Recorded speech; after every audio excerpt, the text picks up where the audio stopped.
రాష్ట్ర మాజీ ముఖ్యమంత్రి జగన్మోహన్ రెడ్డి గారు వివరంగా మొత్తం ఆద్యాంతాన్ని పరిశీలించి లెక్కలతో సహా అంకెలతో సహా నిన్న ఒక సుదీర్ఘమైనటువంటి ప్రశ్న ఇచ్చేసి దానిలో అనేకమైన ప్రశ్నలు సంధించడం జరిగింది.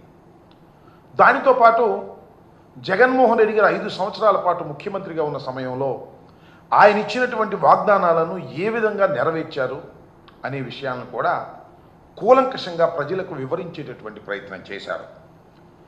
జగన్ గారు ఈ బడ్జెట్ మొత్తాన్ని పరిశీలించిన తర్వాత అనేక ప్రశ్నలు సంధించడం జరిగింది. కానీ ఆ ప్రశ్నలకు నిర్మాణాత్మకమైన సమాధానాన్ని కూటమి ప్రభుత్వంలో ఎవ్వరూ ముందుకొచ్చి సమాధానం చెప్పలేనటువంటి దుస్థితిలో వారు ఉన్నారని క్లియర్గా అర్థమవుతుంది. సూపర్ 6 అన్నారు, సూపర్ 7 అన్నారు. ఇవి కాక 143 హామీలు చంద్రబాబు నాయుడు గారు ఇచ్చారు ఎన్నికలకు ముందు. అధికారంలోకి వచ్చిన తర్వాత ఏ ఒక్క హామీని కూడా పూర్తిగా నెరవేర్చేటటువంటి దాఖలాలు లేవు. బడ్జెట్ను పరిశీలిస్తే అన్ని అరకొరగా ఇచ్చారు. కొన్నిటికి అసలు కేటాయింపులు కూడా ఇవ్వకోకుండా మేము సూపర్ 6ను అమలు చేయబోతున్నాం అనేటువంటి మాట మాట్లాడుతూ ఉన్నారు. అదేమిటయ్యా, ఎందుకు మీరు వీటిని అమలు చేయలేకపోతున్నారంటే ప్రభుత్వం కష్టంలో ఉంది, అప్పుల ఊబిలో ఉంది, జగన్మోహన్ రెడ్డి గారు అప్పులు చేసిపోయారు, అందువల్ల మేము చేయలేకపోతున్నాం అనేటువంటి మాట 5 సంవత్సరాలు పరిపాలన చేసినటువంటి వైఎస్ఆర్ కాంగ్రెస్ పార్టీ మీద, జగన్మోహన్ రెడ్డి గారి మీద వంక చూపటమో బురద జల్లి వెళ్ళటమో చేసేటటువంటి ప్రయత్నం చేస్తున్నారు చేతగాని చంద్రబాబు నాయుడు గారని ఈ సందర్భంగా నేను చెప్పదలుచుకున్నా.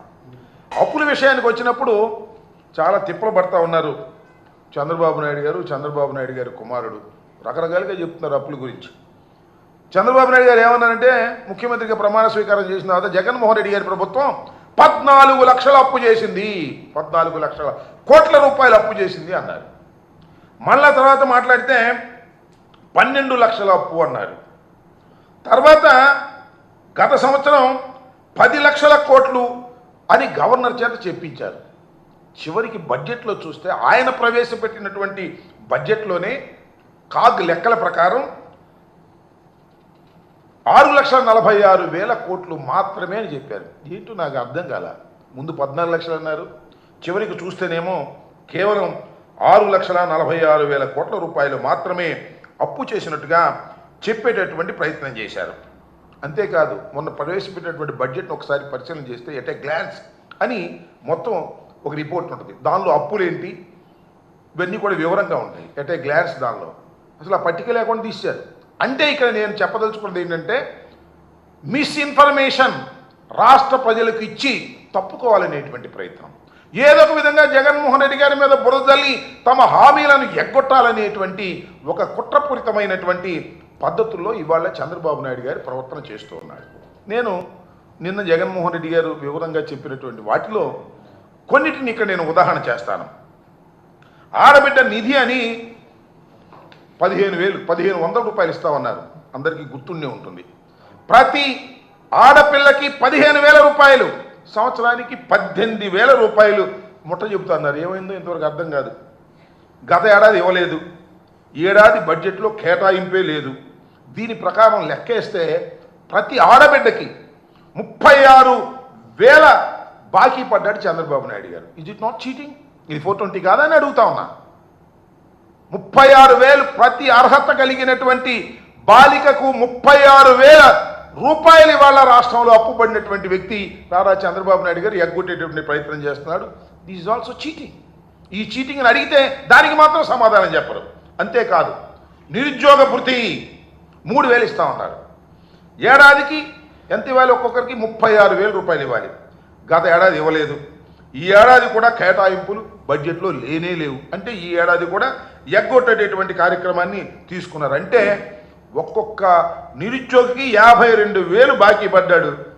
ఇది మోసం కాదని అడుగుతా ఉన్నా. ఏమండి చంద్రబాబు నాయుడు గారు, ఏమండి కూటమిలో ఉన్నటువంటి ముఖ్యులు, నారా లోకేష్ గారు మంత్రి గారు నేను అడుగుతా ఉన్నా, దిస్ ఈజ్ నాట్ చీటింగ్ అని అడుగుతా ఉన్నా. ఇలా మీరు మోసం చేసేటటువంటి కార్యక్రమం చేస్తున్నారు. ఇక తల్లికి వందనం గురించి చెప్పాల్సిన అవసరమే లేదు. తల్లికి వందనం నీడు బడ్జెట్లో కేటాయించారు, 500 కోట్లు ఎంతో కేటాయించారు. ప్రతి పిల్లవాడికి, తల్లికి కాదు ప్రతి పిల్లవాడికి. జగన్మోహన్ రెడ్డి గారు అయితే 2 పిల్లలున్నా 3 పిల్లలున్నా తల్లికి 15,000 రూపాయలు ఇచ్చాడు. మేము రానిండి అధికారంలోకి, ఎంతమంది పిల్లలుంటే అంతమందికి అన్ని 15,000. ఒక 15,000, 2 ఉంటే 30,000, 4 ఉంటే 45, 3 ఉంటే 45,000, ఇంకా ఉంటే ఇంకా అవసరమైతే పిల్లల్ని కనండి నేను ఇస్తానని చంద్రబాబు నాయుడు గారు చెప్పారు. ఈయన దుంపది అదే నాకు అర్థం కాల. మరి వచ్చి సంవత్సరం అవుతుంది, జీవో ఇచ్చాడు, కేటాయించాడు, కానీ డబ్బులు ఇవ్వాలి. చీటింగ్ కాదని అంటున్నా. ఇవాళ మళ్ళా చంద్రబాబు నాయుడు గారు ఇవాళ బడ్జెట్లో పెట్టాడు. ఎంత పెట్టాడండి? 8,278 కోట్లు పెట్టాడు. ఇస్తాడో ఎవడో, పోయినసారి పెట్టాడు ఎగ్గొట్టాడు, ఈసారి ఇస్తాడో ఎవడో తెలియదు. 8,278 కోట్లు పెట్టాడు. అసలు కావాల్సింది ఎంత లెక్క చూస్తే? లెక్కలన్నీ కూడా ప్రభుత్వం దగ్గర ఉన్నాయి, ప్రజలకు అందరికీ తెలుసు. 13,050 కోట్ల రూపాయలు ఇవ్వవలసినటువంటి అమ్మఒడికి, అదే వందనం, తల్లికి వందనం, వాళ్ళ పేరులో తల్లికి వందనానికి 8,278 కోట్లు పెట్టాడు. అవి కూడా ఇస్తాడో ఇవ్వడో తెలియదు. గత సంవత్సరం ఒక్కొక్కరికి పిల్లకి 15,000 రూపాయలు బాకీ పడ్డాడు. దీన్ని ఏమంటారు? మోసం అంటారా? గత సంవత్సరం మోసం చేశారు, ఈ సంవత్సరం కూడా మోసం చేయడానికి సిద్ధంగా ఉన్నారు. బడ్జెట్లో పెట్టారు కేటాయింపు, ఇస్తారో ఇవ్వరో తెలియదు. ఈ రకంగా మోసం చేసేటటువంటి పరిస్థితి. ఇంకా రైతుల సంగతికి వస్తే నేను మనవి చేస్తున్నా, అన్నదాత సుఖీభవ పేరు పెట్టాడు. రైతు భరోసా తీసేసి 20,000 ఇస్తామన్నారు. ఏది? ఇంతవరకు లేదు. కేవలం సెంట్రల్ గవర్నమెంట్ ఇచ్చేటటువంటి అది ఇస్తున్నారు, కానీ చంద్రబాబు నాయుడు గారు ఇవ్వవలసినటువంటి 20,000 మాత్రం ఇవ్వనటువంటి దౌర్భాగ్యమైన పరిస్థితి ఏర్పడింది. ఇది కూడా మోసమా కాదా చెప్పమని మనవి చేస్తున్నాం. అలాగే ఎస్సీ ఎస్టీ మైనారిటీలకు 50 ఏళ్ళు నిండితే పెన్షన్ ఇస్తామని చెప్పారు. 4,000 చొప్పున 48,000 ఇవాళకి వాళ్ళు ఇవ్వాల్సింది ఎగ్గొట్టేశారు. 48,000 ప్రతి ఎస్సీ ఎస్టీ మహిళకి బాకీ పడినటువంటి సందర్భాన్ని మనం. సరే, ఉచిత బస్సు అంగా చెప్పాల్సిన అవసరమే లేదు. ఉచిత బస్సు లేదు, ఏమీ లేదు. మహిళలకి ఏం ఉచిత బస్సు ఇస్తాం, మీరు ప్రయాణం చేయొచ్చు అన్నారు, అది చేయలేదు. దానికి 3,000 కోట్లు కేటాయించాలి, బడ్జెట్లో లేదు. ఇది మోసం కాదని అడుగుతా ఉన్నా. ఇక దీపం పథకం సంగతి చూడండి.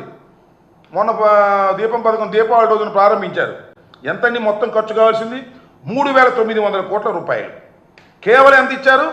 పోయినసారి 865 కోట్ల రూపాయలు ఇచ్చారు. ఇవాళ 2,600 కోట్లు పెట్టారు. ఇస్తారో ఎవరో తెలియదు.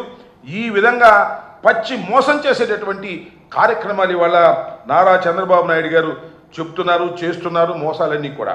అంతేకాదు, ఎన్నికలు కూడా రాకముందు వైఎస్ఆర్ కాంగ్రెస్ పార్టీ అధికారంలో ఉన్నప్పుడు 66 లక్షల మందికి పెన్షన్ ఇచ్చాం.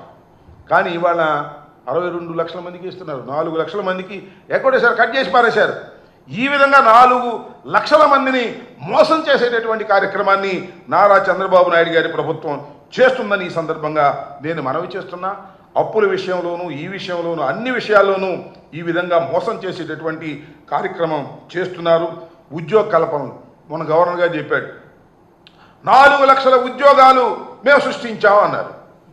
మళ్ళా నారా లోకేష్ గారు మేము ప్రైవేట్ రంగంలో సృష్టించామని ఒక అబద్ధం ఆడి ఆ విధంగా ప్రజల్ని మోసం చేసేటటువంటి కార్యక్రమం చేస్తున్నారు. దాని సంగతికి వస్తే ఇంకా అమరావతి సంగతి. అమరావతి వారి అద్భుత దీపం అన్నారు, అమరావతి అద్భుతమైన నగరంగా తీర్చిదిద్దుతామన్నారు. మరి మాట్లాడితే అది సెల్ఫ్ ఫైనాన్స్ అన్నారు. దానికి ఎవరు పెట్టుబడి పెట్టాల్సిన అవసరం లేదు, దానంతా అదే పెట్టుబడులు తెచ్చుకుంటుంది, అదే అభివృద్ధి చెందిపోతుంది అన్నారు.